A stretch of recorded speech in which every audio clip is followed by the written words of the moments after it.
भारतीय जनता प्रदेश में कोई चेहरा नहीं और आधे दर्जन से ज्यादा बार प्रधानमंत्री खुद यहाँ आते हैं।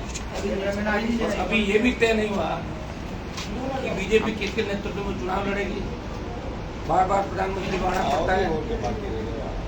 और दिल्ली के अंदर जो मोदी जी का शासन है, किसान बिल को लेके सरकार को बेवकूफ बनाना पड़ा। और अग्निपथ योजना जो लेके आए देश के अंदर, उसके बाद चाहे हिमाचल का चुनाव हो, चाहे कर्नाटक का चुनाव हो, देश का नौजवान अग्निपथ के खिलाफ है। विश्वास उठ जाएगा लोगों का। हम मजबूत, एक तरफ प्रधानमंत्री जी ने जो लंबा चौड़ा कर भाषण दिया यहाँ पे,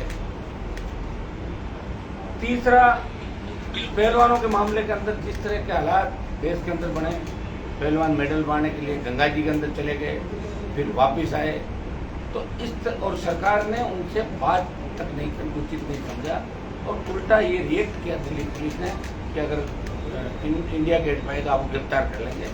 और एक एफआईआर दर्ज करके उनको तंग परेशान किया। बढ़ती महंगाई, पेट्रोल डीजल की जो कीमतें बढ़ी देश के अंदर, 2014 में जब एनडीए की सरकार बनी थी, पहली बार नरेंद्र मोदी प्रधानमंत्री बने, तो कच्चे तेल के भाव अंतर्राष्ट्रीय बाजार में, जो कच्चे तेल की स्थिति थी, आज कच्चे तेल के भाव 14 से कम है, लेकिन पेट्रोल डीजल 40, 45, 50 रुपये बढ़ गया, 100 के आसपास चला गया। कोरोना के अंदर जो हालात देश के अंदर बने, लंपी से जिस तरह गाय ने दम तोड़ा, टीबी से जिस तरह किसान परेशान हुआ, सिवाय भाषणों के, और तो और एमपी का जो एमपी लेड का पैसा होता है वो भी 2-2 साल का हम लोगों से ले लिया प्रधानमंत्री ने। और अब विकास की बात करें तो मुझे नहीं लगता कि भारतीय जनता पार्टी राजस्थान के अंदर कोई बड़ा कुछ कर पाएगी। 4.5 साल के अंदर बीजेपी ने कोई विपक्षी भूमिका नहीं निभाई।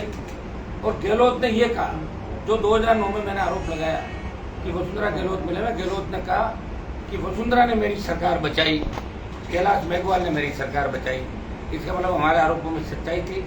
4.5 साल अगर विपक्षी भूमिका किसी निभाई राजस्थान के अंदर, तो राष्ट्रीय लोकतांत्रिक पार्टी तमाम उन मुद्दों पर, चाहे रीट का मामला हो, पेपर एक रद्द करवाया, चाहे जवानों के रोजगार की बात हो, बेरोजगारी के भत्ते की बात हो, किसान कर्ज माफी की बात हो, आरपीएससी के भ्रष्टाचार की बात हो, या हर वो मुद्दा जिस तरह राजस्थान की सरकार ने लूट मचा रखी है, अगर कांग्रेस का विरोध राजस्थान में किया तो भारतीय जनता पार्टी 4.5 साल बाद विरोध करने के लिए सड़क पाई है, जब चुनाव नजदीक है। और कल प्रधानमंत्री की सभा के अंदर जिस तरह वसुंधरा को पास बिठा के वो भ्रष्टाचार का आरोप लगा रहे कि कांग्रेस की सरकार भ्रष्ट है। आपने तो प्रधानमंत्री की भ्रष्टाचार की देवी को बगल में बिठा रखा है। सबको पता है कि वसुंधरा के शासन में कितना भ्रष्टाचार हुआ, 9 टीवी के कितने घोटाले हुए, और उस भ्रष्टाचार के खिलाफ तो कांग्रेस सरकार बनी थी 2008 के अंदर। भ्रष्टाचारियों को साथ लेके आप भ्रष्टाचार के खिलाफ आरोप लगा रहे हो।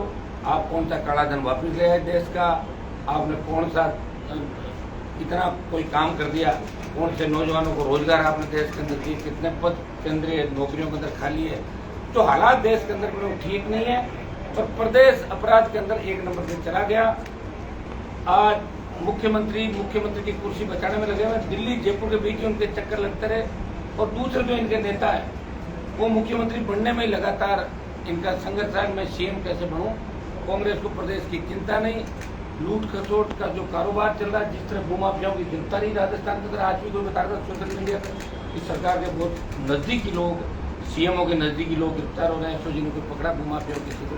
तो ये चेन जो धीरे धीरे सीएम ऑफिस की तरफ इंगित कर रही है, कभी सीएम के बेटी देवाराम का नाम आता है, कोचिंग संस्थानों के अंदर पार्टनरशिप में उनके रिश्तेदारों का नाम आता है, तो ये सुई जो मुख्यमंत्री के आसपास घूम रही है। और बीजेपी मौन है। हमेशा राष्ट्रीय लोकतांत्रिक पार्टी ने विधानसभा के अंदर भारतीय जनता पार्टी का साथ दिया कांग्रेस के खिलाफ, लेकिन हर मुद्दे पर वो एक बार अपना काम निकाल के उसके बाद सदन को सुचारू चलाते हैं और कांग्रेस हाथ मिला लेते हैं। ये जग जाहिर है कि 22 साल के अंदर कांग्रेस बीजेपी ने मिलकर इस राजस्थान को लूटा। बद्री माफिया का इतना आतंक है कि आप घर पे अगर प्रधानमंत्री कोई गरीब आदमी पीएम प्रधानमंत्री योजना का ग्राम योजना का घर बनाएगा, तो उसमें भी उसको प्रधानमंत्री आवास में भी अगर उसकी गाड़ी या ट्रैक्टर पकड़ा जाता है तो अभी तो आपने बढ़ा दिया, साइकिल का 5 लाख कर दिया, पहले 1.25 लाख, ट्रैक्टर का 25,000 और 1 लाख के लगभग कर दिया। बजरी जो 50 रुपये टन मिलती है वो 650-700 रुपये टन चलेगी बजरी माफिया। तो वसुंधरा की सरकार को जेब में रखता था, गहलोत की सरकार को जेब में रख रहा। यहाँ कोई सुरक्षित नहीं, आम आदमी सुरक्षित नहीं। आप देखिए किस तरह बम ब्लास्ट के जो दोषी थे जयपुर के अंदर, जो वसुंधरा के समय बम ब्लास्ट हुए जयपुर में, वो किस तरह बरी हो जाते हैं। इससे ज़्यादा मुझे नहीं लगता कि लोकतंत्र चाहे प्रदेश और देश के अंदर होगी का आदमी को अपनी बात करने का अधिकार नहीं। ईडी सीबीआई का दुरुपयोग मोदी जी कर रहे हैं और अशोक गहलोत सीआईडी और एसओजी अपने उन सब तमाम फोन टैप चले गए, तमाम अपनी जो एजेंसी है उनका दुरुपयोग कर रहे हैं। इसलिए किसी भी मामले की सीबीआई जांच आज तक अशोक गहलोत ने नहीं दी। चाहे पेपर लीक की घटनाएं थी, चाहे आरपीएससी घटनाएं थी, आरपीएससी का मेंबर पकड़ा जाता है, उसे जेल में डाल दिया जाता है, लेकिन उसके तार किससे जुड़े हुए हैं, उसको मेंबर किसने बनाया। हमने तो आरपीएससी के अंदर आरपीएससी के लिए ये भी कहा था कि आरपीएससी के अंदर पॉलिटिकल व्यक्तियाँ नहीं होनी चाहिए, अलग से आरपीएससी के अंदर आप किसी जाति को राजी करने के लिए मेंबर नियुक्त करते हो और फिर वो लूट के चले जाते हैं आरपीएससी को। हमने ये भी मांग करी थी पिछले 15 साल के आरपीएससी के अंदर जितने भी चेयरमैन बने, मेंबर बने, उनके परिवारों की जांच कराएं कि 2nd डिवीजन, 3rd डिवीजन और ग्रेजुएशन और पीजी के अंदर जिनके बहुत कम परसेंटेज थे, तो कोई आरजेएस टॉप कर रहा है, कोई आरएस टॉपर है, कोई आरपीएस का टॉपर है, वो कैसे हुआ। तो ये सब जांच के विषय हैं और जांच कौन करेगा? सरकार करेगी। सरकार किसकी है? गहलोत की। पहले किसकी थी? वसुंधरा की। तो 22 साल से हमने तो वसुंधरा गहलोत की सरकारें लेगी राजस्थान के अंदर। इसे राजस्थान के जवानों ने मन बनाया किसान में, लेकिन राजस्थान में खड़ा नहीं हुआ। 2018 का अगर आंकड़ा उठाकर आप देखो तो 3 करोड़ 60 लाख के लगभग वोट पड़े, उसमें 139 कांग्रेस, 136-37 बीजेपी और 80 लाख वोट दूसरे दलों को मिले थे। हम नए थे उस समय और जो 80 लाख वोट मिला था, अब की बार नौजवानों का वोट राजस्थान में बढ़ा है, वो 80 लाख इस बार जाएगा 1.5 से 2 करोड़ की तरफ। अगर हम सब मिलके कांग्रेस मुक्त, भाजपा मुक्त राजस्थान की बात करें तो निश्चित रूप से राजस्थान में बड़ा बदलाव होगा। राजस्थान का नौजवान बदलाव चाहता है। राजस्थान का नौजवान इस कांग्रेस और भारतीय जनता पार्टी से ऊब चुका है। वो ऐसा बदलाव चाहता है कि डिग्री से पहले रोजगार की गारंटी हो, हमारी बहन बेटियां सुरक्षित हो, रात को 12 बजे में सड़क पर निकले। आज ढाणियों के अंदर रहने वाले लोगों का हालात देखो आप। ढाणी में आते हैं बदमाश, लूट करके चले जाते हैं, हत्या करके चले जाते हैं। कितने ब्लाइंड मर्डर राजस्थान के लोग हैं वसुंधरा और गहलोत के समय के अंदर, जो मर्डर खुले ही नहीं। एक बार कोई अपराधी कोई हत्या जैसा अपराध करता है और वो पकड़ा नहीं जाता तो वो फिर मुर्दान पड़ जाता है। कितनी गैंगवार की घटनाएं राजस्थान के अंदर हुई। हमारे एनकाउंटर के अंदर भी कई नेता जेल में गए राजस्थान। देखो राजस्थान, आज हम दिल्ली के अंदर बैठते हैं तो सेंट्रल हॉल में यूपी बिहार के एमपी मुझे कहते हैं कि हनुमान जी आपको डिग्री कितने रुपए मिल जाती है, हमारे बच्चे पास ले लो उधर से कराने राजस्थान को। ये इमेज राजस्थान की देश के अंदर हो गई। तो इस इमेज को ठीक कौन करेगा? राजस्थान के माध्यम से जो अपराध का और भ्रष्टाचार का जो कलंक लगा है, इस कलंक को कौन धोएगा?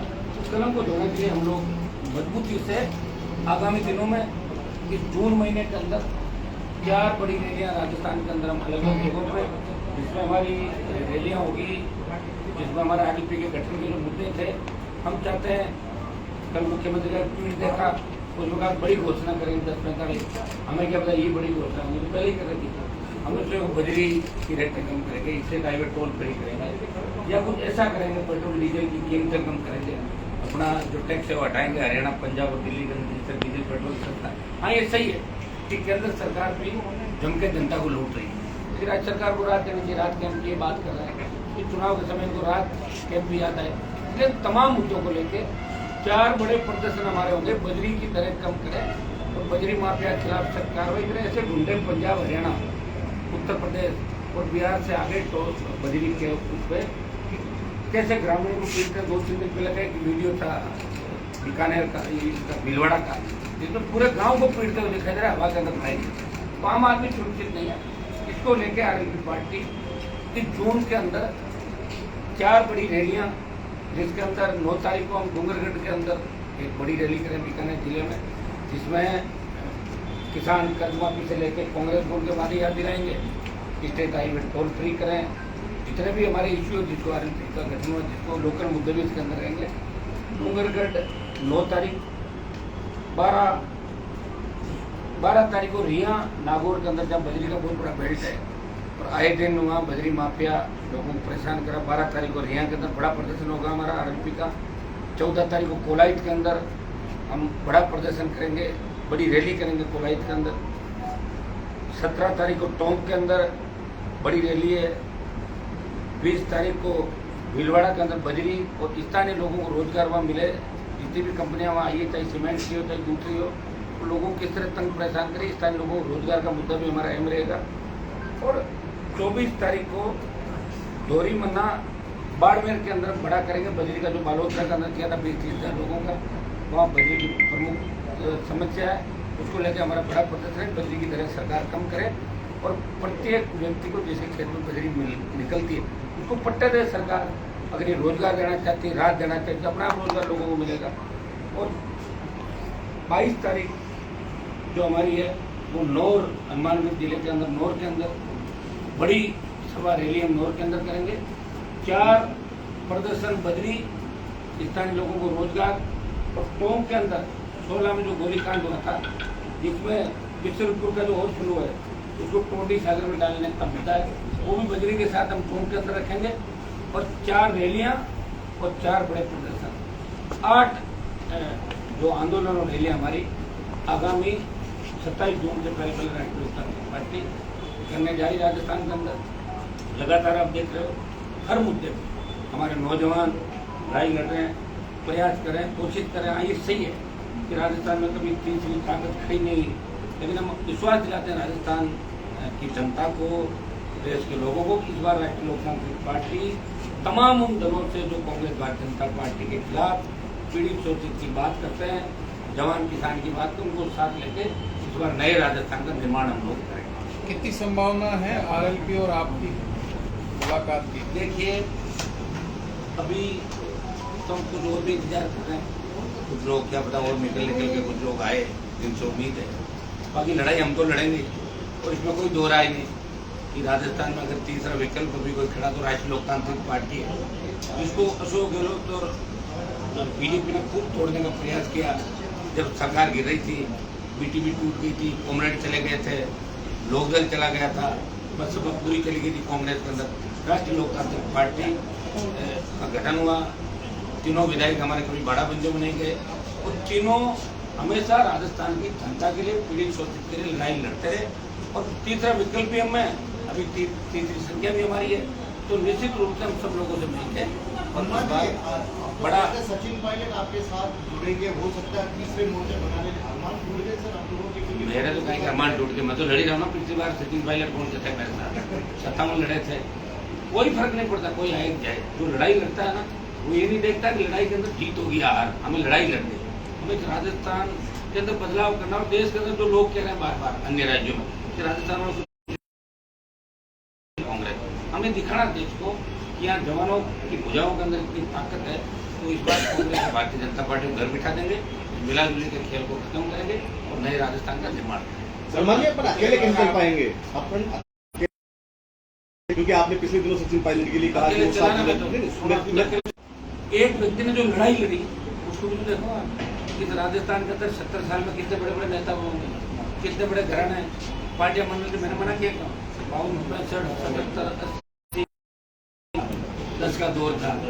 कोई लड़के फायदा पड़ेगा, इनको भी तो फायदा हुआ। 25-30 लाख वोटों में 2.5-3 लाख वोट मुझे मिल गए होंगे। अभी सारे उपचुनाव लड़ा के आरएलपी ने साबित कर दिया राजस्थान में कि राष्ट्रीय लोकतांत्रिक पार्टी सिर्फ मारवाड़ में ही नहीं, बल्लभनगर में सेकेंडरी थी जब बीजेपी की जमानत जब्त होती है, दरियावत में 160 आ जाएगी, 70 आ जाएगी। हम भी तो देख रहे हैं कहाँ से आ जाएगी। वोट तो जवान देगा, किसान देगा, हर पीड़ित सोच इस बात चाहता है कि हमें बदलाव करना। हम ऊब गए भाई, गहलोत वसुंधरा, गहलोत वसुंधरा। हरीश चौधरी ने कहा कि राष्ट्रीय लोकतांत्रिक पार्टी जो है वो अशोक गहलोत द्वारा प्रायोजित है। पहले वो उनको बोलो वो किसी द्वारा प्रायोजित है भाई, वो तो थैला ही गहलोत को अपना पॉलिटिकल पापा कहते हैं, सबको पता है। 1992 में 93 में 95 में देखा एक बार जोधपुर जब मैं कॉलेज में था, सुबह बटे जिले खड़ा में कौन आ रहा है, बोले गहलोत साहब आ रहे हैं। तो कितने सालों के लोगों को नारे लगाते। और अब कोई एकदम से कहते मेरे बयान ये दे के फिर कहते मैं जो जवान फिर मैं लोगों को ऐसे भी देखता हूँ जो बोलते हैं और उसके बाद पीछे हट जाते हैं, माफी मांग लेते हैं। ऐसे लोग भी देखे विधानसभा लोकसभा में बड़े नेताओं को देखा तो अपने बयान से बदल भी जाता है, सॉरी फील करते हैं। हनुमान बेनीवाल जो कहता है वो करता है। मैंने कहा गहलोत के बेटों को हराऊंगा, हरा दिया। अगर किसान जवान को जरूरत पड़ी सड़क पाऊंगा, छोड़ दी बीजेपी, छोड़ दी मंत्री पद। और मैंने कहा गठबंधन नहीं करूंगा बीजेपी कांग्रेस के साथ, और नहीं करूंगा। और अब आप कह दो कि मैं किसी के साथ बिल्कुल प्रयास कर रहा हूँ और किसी के साथ नहीं होगा तो नहीं होगा, आरएलपी लड़ेगी। जब किसी के साथ नहीं होगा तो 200 में लड़ेंगे। और कोई हमें लगेगा कि विचारधारा है कि ठीक है छोड़ के नहीं भागेंगे, कांग्रेस बीजेपी के खिलाफ है, शोषित पीड़ित की बात कर रहे हैं, उन तमाम लोगों के लिए दरवाजे खुले हैं हमारे। हमने ये कहा कि गठबंधन के दरवाजे खुले हैं राष्ट्रीय लोकतांत्रिक पार्टी। लेकिन अभी कोई आदमी बीजेपी में बैठा है, कांग्रेस में बैठा है, उसकी अपनी उम्मीद करें वो पार्टी बनाएगा कहाँ से? बना ही नहीं रहा हो। मैं तो बना के बैठा हूँ ना, बना के लड़ी रहा हूँ, मैं तो लड़ाई लड़ी रहा हूँ। सारी पंचायत चुनाव लड़े, पालिका चुनाव लड़े, रिजल्ट अलग बात है, लेकिन लड़ाई लड़ना बहुत बड़ी बात है। राष्ट्रीय लोकतांत्रिक पार्टी ने लड़ाई लड़ी, दिल्ली में भी लड़ी। अभी पहलवान जब जंतर मंतर पे थे तो देश का पहला सांसद हनुमान बेनीवाल था, जो पहलवानों के लिए सबसे पहले गया वहाँ। पहलवान को राजस्थान के तो नहीं थे, पहलवान को देश के थे, हरियाणा के थे। जहाँ भी अन्याय होगा, अत्याचार होगा, वह राष्ट्रीय लोकतांत्रिक पार्टी निश्चित रूप से पहुंचेगी। अभी हमारा मकसद राजस्थान में चुनाव लड़ना, हम जाते यूपी में चुनाव लड़ा देते, पंजाब में लड़ा देते, फार्म करा देते, उधर करा देते, ये मैं नहीं करना था। हमारा मकसद है जिन मुद्दों को लेकर आगे का गठन हुआ उन पे किसानों का कर्जा माफ हो, टोल फ्री हो, मुफ्त बिजली, सारे मुद्दे थे। रोजगार रैलियों के बाद उन मुद्दों का आरएलपी का गठन हुआ था और उसी हिसाब से हम किसानों और जवान राजस्थान के जितने भी पेंडिंग मुद्दे दिल्ली के अंदर ERCP 13 जिलों की जो योजना है उसके लिए अगर कोई सबसे ज्यादा लोकसभा में लड़ाई लड़ रहा है, एक ही MP लड़ रहा है, कौन कर रहा है मुझे बात बताओ। 24 सांसद लोकसभा के अंदर भारतीय जनता पार्टी के, वो तो आरोप लगा देते हैं कि कांग्रेस बड़ा नहीं करा रहे हैं, लेकिन असली राजस्थान की पैरोकारी कौन व्यक्ति खड़ा हुआ? 1-25 हुआ। आप तो ये भी बता दे 25 भाजपा के, मुझे तो आधी बार 25 भाजपा के, आरएलपी 24 भाजपा, 1 आरएलपी। और गठबंधन जो हुआ था उस गठबंधन में आपने एक चीज ये भी देखी, वो ऐतिहासिक गठबंधन था। मैंने ये कहा कि वसुंधरा की उपस्थिति में गठबंधन नहीं करूंगा। वसुंधरा घर पे तैयार थी, उसमें जाऊंगी, हनुमान के साथ बैठूंगी और गिले से को दूर करूंगी, और बैठने नहीं दिया। पार्टी ऑफिस में गठबंधन किया और मिला भी नहीं। ये होता है गठबंधन। तो हमने तो हमारी बात रखी, प्रयास करेंगे 2023 का बड़ा रिजल्ट आएगा। 3 से बहुत आगे जाएंगे। अभी 3 है ना, 3 से बहुत आगे जाएंगे। हम तो उम्मीद करें भाई सरकार हमारी बने, प्रयास करेंगे। हनुमान जी एक करके पक्की बिजली फ्री की घोषणा कल की है। इससे क्या फर्क होता है? सबको पता है 2013 के अंदर 12 के अंदर 100 लोगों ने मुफ्त दवाई की घोषणा की, तो दवाई खाकर के लोगों ने इसका इलाज किया नहीं किया? बताओ। मुफ्त दवाई से बोर्ड छोड़ देते हैं, कोई ट्यूबलाइट से बोर्ड छोड़ देते हैं, लोग को यूज थोड़ी है, मान सम्मान स्वाभिमान है लोगों का। अरे भाई टैक्स भी तो दे रहे हैं हम, रोड पे चलेंगे तो टैक्स देना पड़ेगा। DTO ऑफिस में जाएंगे गाड़ी का घोषणाओं में क्या जा रहा है? जनता के तो पैसा है, जनता को देना है। आज ये रात कैंप लगा रहे हैं तो एक तरीके से कार्यकर्ता बढ़ा रहे हैं अपने। ये पहले भी रात दे सकते थे, ये रात क्यों नहीं दे रहे? बजरी वाली दे रहे हैं। ये कह रहे हैं थोड़ा एक बार वो कमा ले बजरी से, उसके बाद एकदम रात देंगे, 1.5-2 महीने बाद लोगों को रात देंगे। हनुमान जी ये तो लूट खसोट करके उनको समाज के साथ साथ नौजवानों के अंदर उनको भी कहे थे, और 1 और 1 11 होते हैं। ये सही बात है। अब मान लो एक दूसरे जुड़े नहीं, क्या कहा प्रयास ही कर सकते हैं। तो अब पता नहीं उनको कोई आश्वासन मिला क्या हुआ? ये अभी मेरी वो BSP के 3-4 दिन BSP के साथ कोलैबोरेशन में क्या चाहते हैं? हमारा प्रयास कर लेंगे। हनुमान जी पिछली बार भी किया था। हनुमान जी वसुंधरा नहीं होगी तो बीजेपी के साथ गठबंधन हो जाएगा? कभी नहीं होगा ना, इस 23 में नहीं होगा, बता दिया ना। 24 में 24 का पता नहीं जिंदा रहेंगे नहीं, 23 की बात करो ना। अभी तो हमने मिशन 23 की बात करी। 23 लड़ाई पूरी हुई, उसके बाद देखेंगे आगे क्या होगा। 23 आजकल आपके बहुत सक्रिय हो गए। अच्छी बात है, सेक्रेटरी ने तबीयत ठीक रहेगी, घूमेंगे करेंगे तो अच्छा ही है।